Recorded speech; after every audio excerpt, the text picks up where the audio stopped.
ಕಲಬುರಗಿ ಜಿಲ್ಲೆಯ ಅಫಜಲ್ಪುರ ತಾಲೂಕಿನ ಗಾಣಗಾಪುರದಲ್ಲಿ ನಡೆದಿರುವಂತಹ ಘಟನೆ ಇದು. ಗಾಣಗಾಪುರ ಪೊಲೀಸ್ ಠಾಣಾ ವ್ಯಾಪ್ತಿಯಲ್ಲಿ ನಡೆದಿರುವಂತಹ ಘಟನೆ. ಶ್ರೀ ಗುರು ದತ್ತಾತ್ರೇಯನ ಸನ್ನಿಧಿಯಲ್ಲಿಯೇ ಹೊಡೆದಾಡ್ಕೊಂಡಿದ್ದಾರೆ ಮಂಗಳಮುಖಿಯರು. ಯಾವ ಕಾರಣಕ್ಕೆ ಜಗಳ ಆಡ್ಕೊಂಡ್ರೋ ಗೊತ್ತಿಲ್ಲ, ಬಟ್ ಆದ್ರೆ ನಡು ರಸ್ತೆಯಲ್ಲಿಯೇ ಪರಸ್ಪರ ಜಡೆಯನ್ನ ಹಿಡಿದುಕೊಂಡು ನೆಲಕ್ಕೆ ಬಿದ್ದು ಹೊಡೆದಾಟ ಮಾಡಿಕೊಂಡಿದ್ದಾರೆ ಮಂಗಳಮುಖಿಯರು.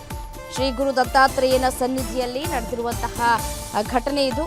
ಕಲಬುರಗಿ ಜಿಲ್ಲೆ ಅಫಜಲ್ಪುರ ತಾಲೂಕಿನ ಗಾಣಗಾಪುರ ಪೊಲೀಸ್ ಠಾಣಾ ವ್ಯಾಪ್ತಿಯಲ್ಲಿ ನಡೆದಿರುವಂತಹ ಘಟನೆ ಇದು. ಯಾಕಾಗಿ ಗಲಾಟೆ ಆಯಿತು ಏನು ಅನ್ನೋದು ಇನ್ನಷ್ಟೇ ತಿಳಿದು ಬರಬೇಕಾಗಿರುವಂತಹ ಮಾಹಿತಿ ದೃಶ್ಯದಲ್ಲೂ ಕೂಡ ಗಮನಿಸ್ತಾ ಇದ್ದೀರಿ. ಒಬ್ಬ ಮಂಗಳಮುಖಿಯ ಮೇಲೆ ಇನ್ನೊಬ್ರು ಮಂಗಳಮುಖಿ ಯಾವ ರೀತಿಯಾಗಿ ಜಡೆ ಹಿಡಿದುಕೊಂಡು ಜಗಳ ಆಡ್ತಾ ಇದ್ದಾರೆ.